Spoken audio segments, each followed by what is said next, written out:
السلام علیکم۔ آج میں آپ کو سناؤں گی ایک بہت ہی خوبصورت قصہ جو کہ حضرت محمد صلی اللہ علیہ وآلہ وسلم اور ایک ہرنی کا ہے۔ بہت ہی خوبصورت واقعہ ہے۔ ایک مرتبہ ایک شخص نے ہرنی کا شکار کر لیا اور جب وہ اسے شکار کر کے لے کے جا رہا تھا تو اس ہرنی نے رستے میں حضرت محمد صلی اللہ علیہ وآلہ وسلم کو دیکھا۔ جب اس نے حضرت محمد صلی اللہ علیہ وسلم کو دیکھا تو ان سے فریاد کی کہ اے رسول اللہ، اس شخص نے میرا شکار کر لیا ہے، مگر میرا ایک بچہ ہے جو کہ بھوکا ہے۔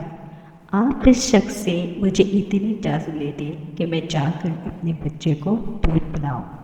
اس پر حضرت محمد صلی اللہ علیہ وسلم نے کہا کہ میں تمہیں اس سے اجازت لے تو دوں، مگر اس کی کیا گارنٹی ہے کہ تم واپس آ جاؤ گے؟ تو اس ہرنی نے کہا کہ اگر میں واپس نہ آئی تو میں اس طرح کی ہوگی، اس شخص کے جیسی ہوگی جس کے سامنے آپ کا نام لیا جائے اور وہ درود نہ پڑے۔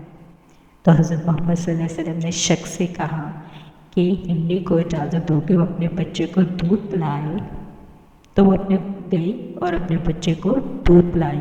آپ جانتے ہیں کہ ہمارے نبی صلی اللہ علیہ وسلم رحمت للعالمین ہے، وہ نہ صرف انسانوں پر بلکہ جانوروں پر بھی شفقت فرماتے، اس لیے انہوں نے اس ہرنی کی بھی فریاد سنی، وہ جانوروں پر بھی رحم فرماتے تھے۔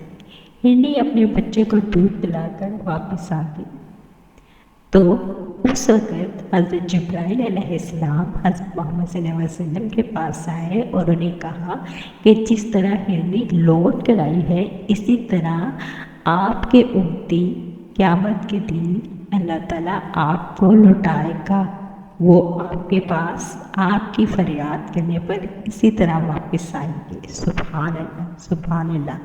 کتنا خوبصورت واقعہ ہے جس میں حضرت محمد صلی اللہ علیہ وسلم کی شفاعت کا بھی بتایا گیا ہے اور یہ بھی بتایا گیا ہے کہ ماں کی قدر کرو۔